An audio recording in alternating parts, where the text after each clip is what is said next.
Anak warga di sini tidak masuk SMA. Sekelompok warga di Jalan Moha Lasuloro kesal. Mereka berang dan memblokade jalan. Pengendara pun diminta putar arah. Warga kesal dan protes lantaran anak mereka tidak lolos dalam sistem penerimaan murid baru atau SPMB di SMA Negeri 12 Makassar. Padahal jarak sekolah dengan rumah mereka berdekatan. Aksi tutup jalan warga baru terhenti setelah polisi mempertemukan warga dan pihak sekolah. Mereka tutup jalan dikarenakan ada ketidakpuasan kepada pihak sekolah SMA 12. Banyak anak-anak mereka yang berdomisili dekat sekali dengan SMA 12 itu tidak diterima melalui jalur-jalur yang sudah ditentukan oleh pihak sekolah. Yang tidak diterima dalam pendaftaran murid baru ini atau seperti apa? Murid baru ini tidak diterima karena tidak memenuhi standar-standar yang sudah dikeluarkan oleh pihak Dinas Pendidikan melalui sekolah ini.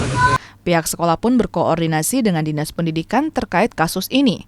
4 calon siswa yang rumahnya berdekatan tersebut diupayakan untuk masuk ke SMA 12 Makassar. Ya, sebenarnya kan ada mungkin mungkin mereka belum tahu kalau dari 4 itu kita sudah akomodir 2. Intinya mereka ingin diterima semua yang tidak lulus. Saat pendaftaran siswa baru. Iya, yang tidak lulus ini kan. Untuk jalur apa itu Pak? Jalur prestasi ini. Jadi solusinya sama warga?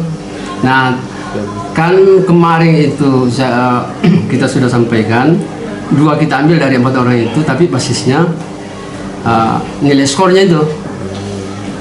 Tapi rupanya warga inginnya yang diterima 2 itu yang rumahnya paling dekat dari kita. Nah, kita ikuti rumahnya warga itu. 2 kita ambil itu. Oh, berarti yang protes itu jalur domisili? Ya, enggak, jalur prestasi. Kan mereka domisili kan enggak masuk. Jalur prestasi juga enggak masuk. Di SMA Negeri 12 Makassar sendiri menerima sebanyak 360 siswa baru untuk tahun ajaran 2025-2026. Arif Tirtana, Kompas TV, Makassar.